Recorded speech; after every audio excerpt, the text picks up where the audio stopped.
തിരുസഭ നവംബർ 23 ഞായർ ക്രിസ്തുവിന്റെ രാജ്യത്വ തിരുനാൾ അത്യാഹ്ലാദത്തോടെ ആഘോഷിക്കുകയാണ്. രാജാക്കന്മാരുടെ രാജാവും പ്രഭുക്കന്മാരുടെ പ്രഭുവുമായി നമ്മുടെ കർത്താവിന്റെ രാജ്യത്വ തിരുനാൾ. കാലത്തെ രണ്ടായി വിഭജിച്ചവനും ചരിത്രത്തിൽ വാഴുന്നവനുമായ ലോകം മുഴുവന്റെയും സൃഷ്ടാവായ സർവാധിപനായ നമ്മുടെ കർത്താവിന്റെ സമാധാനത്തിന്റെ രാജാവിന്റെ രാജകീയ അധികാരവും സർവാധിപത്യവും നാം ഏറ്റുപറയുന്ന തിരുനാൾ. ജയ് ജയ് ക്രിസ്തുരാജൻ എന്ന മുദ്രാവാക്യങ്ങൾ മുഴക്കി ക്രിസ്തു നമ്മുടെ രാജാവാണെന്ന് ആവേശത്തോടെ പ്രഘോഷിക്കുകയും തിരുസഭയിൽ വളരെ സമുചിതമായി ആഘോഷിക്കുകയും ചെയ്യേണ്ട തിരുനാളാണ് ക്രിസ്തുവിന്റെ രാജ്യത്വ തിരുനാൾ. വാഗ്ദാനം ചെയ്യപ്പെട്ട മിശിഹ ഒരു രാജാവായിരിക്കുമെന്ന് യഹൂദർ വിശ്വസിച്ചിരുന്നു. സുവിശേഷങ്ങളിൽ യേശുവിനെ യഹൂദരുടെ രാജാവായി ചിത്രീകരിക്കപ്പെട്ടിരിക്കുന്നതും കാണാം. എന്നാൽ അവിടുത്തെ രാജ്യത്വം വ്യത്യസ്തതകൾ നിറഞ്ഞ ഒന്നായിരുന്നു. സ്വർഗത്തിൽ സിംഹാസനത്തിൽ വാണ രാജാവ് പുൽത്തൊഴുത്തിൽ ജനിച്ചു.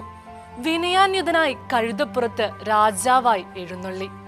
മറ്റു രാജാക്കന്മാരിൽ നിന്നും വ്യത്യസ്തനായി അവൻ തന്റെ ശിഷ്യരുടെ പാദങ്ങൾ കഴുകി. നമ്മുടെ പാപങ്ങൾ ഏറ്റെടുത്ത് കുരിശിൽ മരിച്ചു. എല്ലാ ആധിപത്യങ്ങളെയും അധികാരങ്ങളെയും നിരായുധമാക്കി കുരിശിൽ അവയുടെ മേൽ വിജയം ആഘോഷിച്ചു. എന്റെ രാജ്യം ഐഹികമല്ലെന്ന് പീലാത്തോസിനോട് പ്രഖ്യാപിച്ച നമ്മുടെ രാജാവായ ക്രിസ്തുവിന്റെ രാജ്യം സ്വർഗമാണ്. ഈശോയെ പറ്റി ഹെബ്രായ ലേഖനം 8-ാം അധ്യായം 1 വായിക്കുന്നത് പോലെ സ്വർഗത്തിൽ മഹിമയുടെ സിംഹാസനത്തിന്റെ വലതുഭാഗത്തിരിക്കുന്ന ഒരു പ്രധാന പുരോഹിതൻ നമുക്കുണ്ട്. ആ ക്രിസ്തുവാണ് നമ്മുടെ രാജാവ്. ക്രിസ്തുവിന്റെ രാജ്യത്വ തിരുനാൾ സഭയിൽ ആരംഭിച്ചതിനു പിന്നിൽ ഒരു ചരിത്രമുണ്ട്. 1-ാം ലോക മഹായുദ്ധത്തിന്റെ അവസാനത്തിൽ ലോകമെങ്ങും അരക്ഷിതാവസ്ഥയിലായി. രാജ്യങ്ങൾ തമ്മിൽ അധിനിവേശത്തിനായുള്ള മത്സരങ്ങൾ ശക്തിപ്പെട്ടു. ചെറു രാജ്യങ്ങളെ ആക്രമിച്ചു കീഴടക്കി തങ്ങളുടെ ശക്തി തെളിയിക്കാൻ രാജ്യങ്ങൾ മത്സരിച്ച നാളുകൾ. ഭരണകർത്താക്കൾ സമാധാനം നഷ്ടപ്പെട്ട് നട്ടം തിരിയുന്ന ജനത്തിനു മുൻപിൽ നിസ്സഹായരായി. ഈ സമയത്ത് 1925 11-ാം പിയൂസ് മാർപ്പാപ്പയാണ് ക്രിസ്തുവിന്റെ രാജ്യത്വ തിരുനാൾ പ്രഖ്യാപിച്ചത്.